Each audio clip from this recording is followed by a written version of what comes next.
প্রিয় বন্ধুগণ, আইটিবার আপনাদের প্রত্যেকেরই সঙ্গে এবং আপনাদের প্রত্যেককে প্রভু যীশু খ্রিস্টের মিষ্ট মধুর নামে আপনাদের প্রত্যেকের স্বাগত জানাই। বিশেষ করে আমরা বছরের দ্বিতীয় মাস ফেব্রুয়ারি, এই মাসে আমরা পৌঁছে গেছি এবং একটা স্পেশাল ডে রয়েছে এই মাসে।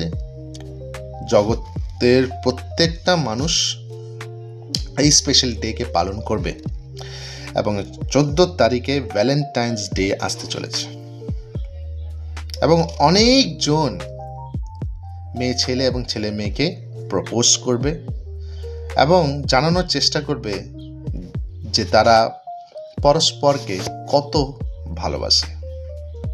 আমি মনে করি এর থেকে বড় আর সুযোগ হয়তো আপনার কাছে তুলে ধরার জন্য আর আমি সুযোগ পাবো না বা সময় পাবো না,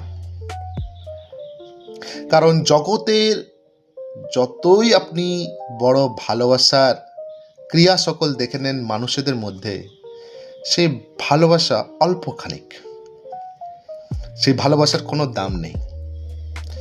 আমাদের মানুষদের যে ভালোবাসা চিরস্থায়ী নয় প্রিয় বন্ধু। আমাদের মানুষদের যে ভরসা, ট্রাস্ট, বিশ্বাস চিরস্থায়ী নয়। অনেক সময় আমরা বিশ্বাস ভেঙে ফেলি, অনেক সময় আমরা ভালোবাসাকে আমরা পরিত্যাগ করি।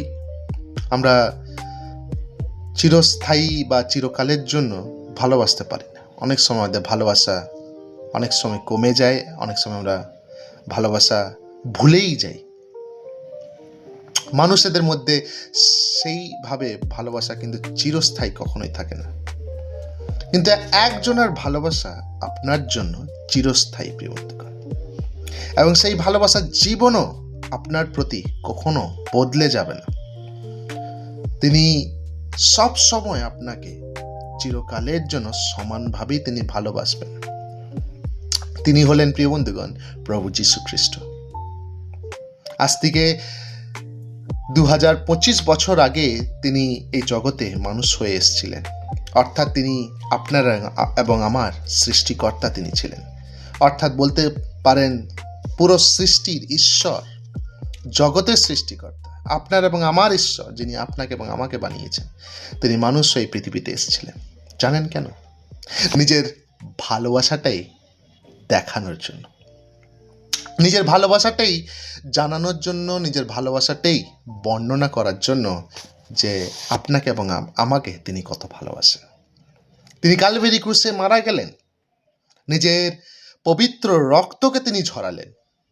তিনি কখনো পাপ করেননি, তিনি কখনো পাপ জানতেন না, তিনি নিষ্পাপ ছিলেন, তার মধ্যে কোনো পাপ ছিল না।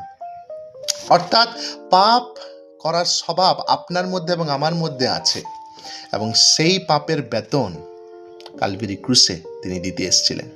তিনি আপনার পাপের জন্য মারা গেলেন, তিনি কবরস্থ হলেন, 3 দিন পর জীবিত উঠলেন প্রিয় বন্ধুগণ। নিজের ভালোবাসা দেখালেন প্রিয় বন্ধুগণ ক্রিয়া সকলের দ্বারা। তিনি আপনার জন্য মৃত্যু পর্যন্ত তিনি বিশ্বস্ত থাকলেন।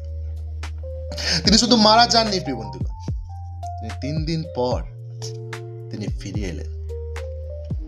ঈশ্বরের বাক্য যোহন লিখিত সুসমাচার 3:16 লেখা রয়েছে, ঈশ্বর জগৎকে এমন প্রেম করলেন, তিনি নিজের একমাত্র পুত্রকে তিনি দান করলেন, দিয়ে দিলেন, যেন যে কেউ তাহাতে বিশ্বাস করে প্রভু যীশু খ্রিস্টতে, সে বিনষ্ট হয় না কিন্তু অনন্ত জীবন পায়।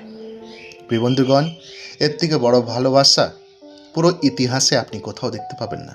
ঈশ্বর নিজের ভালোবাসায় আপনাকে আহ্বান করছেন, আপনাকে ডাকছেন যে পাপ পথ থেকে ফিরে আসুন, পাপ স্বভাব থেকে এবং পাপ পথ থেকে মন ফিরান এবং প্রভু যীশু খ্রিস্টকে ত্রাণকর্তা রূপে ঈশ্বর বলে, প্রভু বলে তাকে গ্রহণ করুন।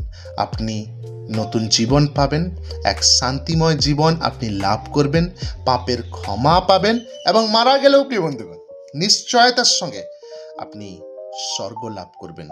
ঈশ্বর যেখানে থাকে সেখানে থাকার এক স্থান পাবেন প্রিয় বন্ধুগণ। ঈশ্বর প্রচুর রূপে আশীর্বাদ করুক, ঈশ্বর আপনাকে সাহায্য করুক তার সত্যকে বোঝার জন্য।